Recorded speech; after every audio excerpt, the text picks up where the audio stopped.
سفیر کہتا ہے اس کے ماں باپ کو سمجھاؤں، اس کے ماں باپ کہتے ہیں سفیر کو سمجھاؤں، آپ کہتی ہیں بہارے کو سمجھاؤ، بہارے کہتی ہے میں خود کو سمجھاؤں، اور عبد الرحمن کہتا ہے۔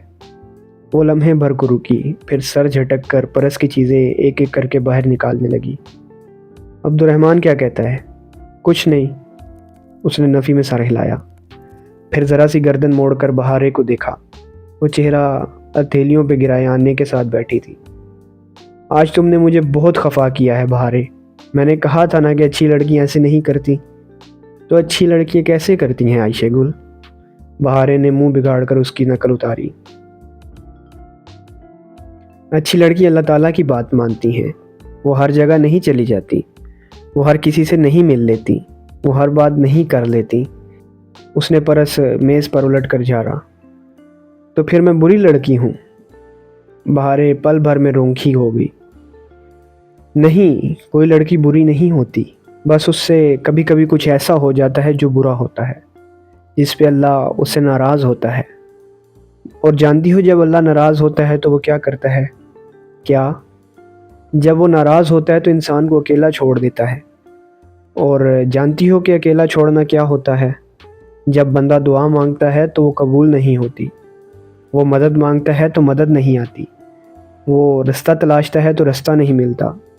وہ اب میز پہ نکلی اشیاء الٹ پلٹ کر رہی تھی، خالی پرس ساتھ ہی اوندا رکھا تھا۔ کیا ڈھونڈ رہی ہو؟ سفیر نے اپنی ممی کو چابیاں دینے کے لیے کہا تھا، یہیں پرس میں رکھی تھی، پتہ نہیں کہاں چلی گئی۔ عبد الرحمن ٹھیک کہتا ہے، عائشہ گل کبھی کچھ نہیں کر سکتی۔ وہ یہ اس لیے کہتا ہے تاکہ عائشہ گل سب ہی کچھ کرنا سیکھ جائے۔ ان کی اس بات پہ اس نے ایک تلخ مسکراہٹ کے ساتھ سر جھٹکا اور چیزوں کو واپس پرس میں ڈالنے لگی۔ وہ چابی یقیناً کہیں اور رکھ کر بھول گئی تھی۔ آنے والے چند دنوں میں پڑھائی کا بوجھ ذرا بڑھ گیا اور کلاسز کا شیڈول پہلے سے سخت ہو گیا، تو وہ دونوں ٹیسٹ تیار کرنے اور دینے میں ایسی مصروف ہوئیں کہ کہیں آ جا نہ سکیں۔ وہ وسط مارچ کے دن تھے، استنبول پہ چھایا کوہر ٹوٹ رہا تھا اور بہار کی رسیلی ہوا ہر سو گلاب اور ٹیولپس کھلا رہی تھی۔ اب صبح سویرے گھاس پہ برف کی جمی سفید تہ نظر نہیں آتی تھی اور سبانجی کا سبزہ اپنی اصل رنگ میں لوٹ رہا تھا۔ ایسے ہی ایک دن ان دونوں نے ٹاپ کپی پیلیس جانے کا پروگرام بنایا، مگر اسی وقت حالے آ گئی، اس کے پاس دوسرا پروگرام تھا۔ محلے کینٹ میں میلاد ہو رہا ہے، چلو گی؟ کیوں نہیں، اس بہانے تھوڑا سا ثواب ہی کما لیں گے، ورنہ میں نے اور حیا نے ایسے تو کوئی نیکی کرنی نہیں ہے۔ ڈی جی اپنا پرس بند کرتے ہوئے بولی تھی۔ ویسے ربیع الاول ختم ہو چکا ہے یا ہونے والا ہے؟ ہو چکا ہے، یہ تو اسٹوڈنٹس کا میلاد ہے اور پڑھائی کے باعث ملتوی ہوتا جا رہا تھا، اس لیے اتنا لیٹ کیا ہے۔ اب چلو۔ میلاد میں درس دینے والی لڑکی اونچی چوکی پہ بیٹھی تھی، سامنے رکھی چھوٹی میز پہ کھلی کتاب سے پڑھ کر ترک میں درس دے رہی تھی۔ ساتھ ہی وہ ایک شرمندہ نگاہ سامنے دیگر لڑکیوں کے ساتھ بیٹھی حیا اور خدیجہ پر بھی ڈال لیتی، جو سروں پہ دوپٹہ لپیٹے بہت توجہ سے درس سن رہی تھیں۔ مدرس لڑکی سخت شرمندہ تھی، حاضرین کی انگریزی اچھی نہیں تھی، اس لیے اس کی مجبوری تھی کہ اسے ترک میں درس دینا پڑ رہا تھا۔ اسے یقین تھا کہ بظاہر بہت توجہ اور غور سے سنتی پاکستانی ایکسچینج اسٹوڈنٹس کو سمجھ کچھ نہیں آ رہا۔ درس ختم ہوا تو وہ لڑکی ان کی طرف آئی اور بہت معذرت خواہانہ انداز میں ان کو دیکھا۔ آپ کی سمجھ میں تو کچھ نہیں آیا ہوگا۔ لیں، سمجھ کیوں نہیں آیا؟ ڈی جے نے ناک سے مکھی اڑائی۔ پہلے آپ نے حجر اسود کو چادر پہ رکھنے والا واقعہ بتایا، پھر غار حرا، وحی، مسلمانوں کی ابتدائی تکالیف، حضرت ابوبکر صدیق کی قربانیاں، ابو جہل بن ہشام کی گستاخیاں، حضرت عمر کا قبول اسلام، ہجرت مدینہ، پھر غزوہ بدر۔ لڑکی نے بے یقینی سے پلکیں جھپکائیں۔ آپ کو ترک آتی ہے؟ ترک نہیں آتی مگر اپنی ہسٹری ساری سمجھ آتی ہے، وہ جواباً ہنس کر بولی۔ ترک اردو جیسی ہی لگتی ہے، اور وہ واقعتاً صحابہ اکرام رضی اللہ تعالیٰ عنہم کی اسماء کے باعث سب سمجھ پا رہی تھی۔ شکریہ شکریہ۔ وہ اتنی خوش ہوئی کہ اس کا چہرہ گلابی پڑ گیا۔ میلاد ختم ہوا تو حالے کی امی کا فون آ گیا، انہیں کوئی ضروری کام تھا، سو حالے نے ان کے ساتھ جانے سے معذرت کر لی۔ اب انہیں ٹاپ کاپی پیلیس جانا تھا۔ دو لوگ اکیلے تو نہیں ہوتے، وہ ٹاکسم اسکوائر پہ بس سے اتری تو حیا نے اسے تسلی دی۔ ڈی جی ہنس دی۔ پھر بھی تیسرے کو ساتھ لینے میں کیا حرج ہے؟ وہ استقلال اسٹریٹ کی جانب مڑی تو قدم خود بخود برگر کنگ کی جانب اٹھنے لگے۔ وہ چلے گا ہمارے ساتھ؟ اس روز کتنا غصہ کیا تھا اس نے، یاد ہے؟ وہ اس لیے کہ تمہیں ڈھونڈتے ہوئے وہ بہت فکر مند اور پریشان ہو گیا تھا، مگر اب تھوڑا سا اصرار کریں گے تو ضرور چلے گا۔ استقلال اسٹریٹ ویسے ہی رش سے بھری تھی، وہ دونوں بازو میں بازو ڈالتے تیز تیز چل رہی تھیں۔ یہ ان کی دوستی کی علامت ہرگز نہیں تھی، بلکہ اسٹریٹ کے جیب کتروں سے بچاؤ کے لیے وہ اپنے ملے کندھوں سے پرس لٹکاتی تھیں تاکہ چھینے نہ جا سکے۔ حیات اس واقعے کے بعد بہت محتاط ہو گئی تھی۔ اب بھی اس نے اپنے سفید کوٹ کے اوپر پرس یوں ڈال رکھا تھا کہ بائیں کندھے سے سٹریپ گزار کر دائیں پہلو سے پرس لٹک رہا تھا۔ بال کھلے تھے اور دوپٹہ گردن کے گرد لپٹا تھا۔ ڈی جے نے بھی اسی طرح شلوار قمیص پہ سیاہ لمبا کوٹ پہن رکھا تھا۔ برگر کنگ میں خوب گہما گہمی تھی۔ اشتہا انگیز سی مہک سارے ریسٹورنٹ میں پھیلی تھی۔ وہ دونوں آگے پیچھے چلتے ہوئے کچن کی طرف کھلتے دروازے کی طرف آئیں۔ سامنے طویل سا کچن تھا، ادھر ادھر ایپرن اور ٹوپیاں پہنے 2-4 افراد آ جا رہے تھے۔ ایک سلیب کے ساتھ وہ کھڑا تھا، جینز اور شرٹ پہ سفید ایپرن پہنے، ہاتھ میں بڑا ٹوکا لیے وہ کٹنگ بورڈ پہ رکھے گوشت کے بڑے بڑے ٹکڑوں کو کھٹا کھٹ کاٹ رہا تھا۔ گڈ مارننگ مینیجر، دونوں نے چوکھٹ میں کھڑے ہو کر بآواز بلند پکارا تو اس کے تیزی سے چلتا ہاتھ رکا۔ اس نے گردن اٹھا کر ان کو دیکھا، پھر سر سے پاؤں تک ان کا جائزہ لیا۔ دونوں جوگرز پہنے، پھولے ہوئے ہینڈ بیگز اٹھائے ہوئے تھی۔ حیا کے ہاتھ میں رول کیا ہوا استنبول کا نقشہ تھا اور ڈی جے کے ہاتھ میں ایک گائیڈ بک، گویا کہ وہ پوری تیاری کے ساتھ آئی تھی۔ گڈ مارننگ، وہ واپس گوشت کی طرف متوجہ ہوا اور دوسرے ہاتھ سے ایک چھوٹی سی سٹینڈ پہ لگی تختی اٹھا کر سامنے کاؤنٹر پر پٹک کر رکھی۔ اس پہ لکھا تھا I am busy, don't disturb. حیا اور خدیجہ نے ایک دوسرے کو دیکھا، پھر حیا وہیں چوکھٹ کے ساتھ ٹیک لگائے بازو سینے پر لپیٹے زیر لب مسکراتے ہوئے اسے دیکھنے لگی، جبکہ خدیجہ مسکراہٹ دبائے آگے بڑھی۔ ہم ٹاپ کپی پیلس جا رہے ہیں، خدیجہ نے کاؤنٹر کے سامنے آ کر اطلاع دی۔ استقلال اسٹریٹ سے باہر نکلو، ٹاکسم سے میونسپلٹی کی بس پکڑو، وہ پہنچا دے گی۔ وہ سر جھکائے ایک ہاتھ سے گوشت کا ٹکڑا پکڑے دوسرے سے کھٹ کھٹ چھرا چلا رہا تھا۔ مگر ہمیں ایک ہینڈسم گائیڈ بھی چاہیے۔ ہینڈسم گائیڈ ابھی مصروف ہے، کسی غیر ہینڈسم گائیڈ سے رابطہ کرو۔ ڈی جے نے پلٹ کر حیا کو دیکھا، اس نے مسکراتے ہوئے شانے اچکائے، وہ واپس جہان کی طرف گھومی۔ تو آپ ہمارے ساتھ نہیں چلیں گے؟ بالکل بھی نہیں، تم میں سے پھر کوئی ٹاپ کپی کے قلعے میں گم ہو جائے گی اور پھر پورا دن برباد ہوگا۔ ایک دفعہ پھر سوچ لیں، لکھ کر دے دوں؟ وہ کہتے ہوئے ٹکڑوں کو ایک طرف ٹوکری میں رکھنے لگا۔ اس کے ہاتھ مشینی انداز میں چل رہے تھے۔ اچھا ایک بات بتائیں، استقلال اسٹریٹ میں جیب کترے ہوتے ہیں نا؟ ڈی جے نے اس کے سلور اسمارٹ فون کو دیکھتے ہوئے کہا جو قریب ہی چارجنگ پہ لگا تھا۔ ہاں تو سمجھیں آپ کی جیب کٹ گئی۔ ڈی جے نے ہاتھ بڑھا کر فون اچکا، تار نکالی اور حیا کے ساتھ آ کھڑی ہوئی۔ فون والا ہاتھ اس نے کمر کے پیچھے کر لیا۔ کیا مطلب؟ اسے شدید قسم کا جھٹکا لگا تھا۔ وہ ہاتھ روک کر انہیں دیکھنے لگا۔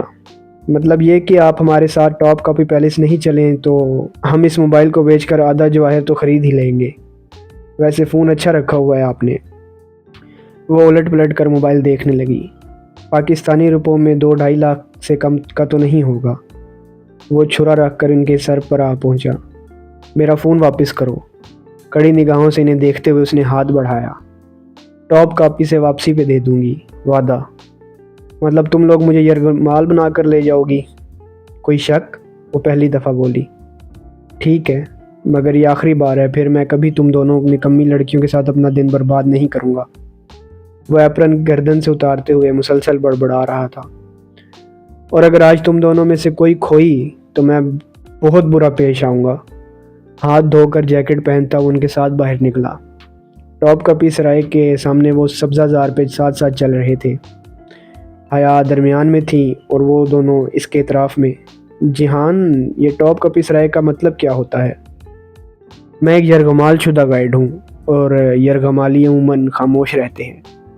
وہ جیکٹ کی جیبوں میں ہاتھ ڈالے چوئنگم چباتا شانے اچکا کر بولا، میں بتاتی ہوں، ٹاپ کپی کا دراصل اردو والا توپ ہی ہے، جیسے تقسیم ٹاکسم بنا ویسے ہی توپ ٹاپ بن گیا۔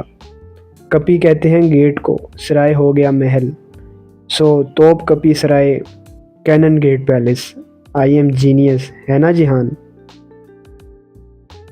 میں نہیں بول رہا، وہ سخت خفا تھا۔ ٹاپ کپی پیلس 400 سال تک سلاطین کا محل رہا تھا، سرمئی عظیم الشان قلعہ نما محل، جہاں خاص کمروں کے پہرے دار گونگے بہرے ہوا کرتے تھے تاکہ راز محل سے باہر نہ نکلیں، اور جس کو کون نما مینار شاہانہ انداز میں اوپر کو اٹھائے ہوئے تھے، سلطان کا عظیم ورثہ اور اثاثے، چینی پورسلین کے نیلے اور سفید رنگ کے ایسے برتن جن میں اگر زہر ملا کر کھانا ڈالا جاتا تو برتن کا رنگ بدل جاتا، 86 قرات کے جواہرات سے مزین سلطان کے شاہی لباس نگاہوں کو خیرہ کرتے تھے۔ یہ منحوس گارڈ ہمارے سر پہ نہ کھڑا ہوتا تو میں کسی طرح 2-4 ہیرے تو توڑ ہی لیتی۔ ڈی جے ان آنکھیں چندھیا دینے والے قیمتی پتھروں کو دیکھ کر سخت ملال میں گھر چکی تھی۔ پولین آف ہولی مینٹل کے حصے میں دینی متبرکات۔ وہ ایک اونچا ہال تھا، منقش در و دیوار، رنگ برنگی ٹائل سے سجے چمکتے فرش، بلند و بالا ستون، حیا ارد گرد نگاہیں دوڑاتی شیشے کی دیواروں میں مقید تاریخی اشیاء کو دیکھتی آگے بڑھ رہی تھی۔ آج کے لیے اتنا ہی، ہم آپ سے ملیں گے نیکسٹ ویڈیو میں انشاءاللہ۔ تب تک کے لیے اپنا خیال رکھیے، اللہ حافظ۔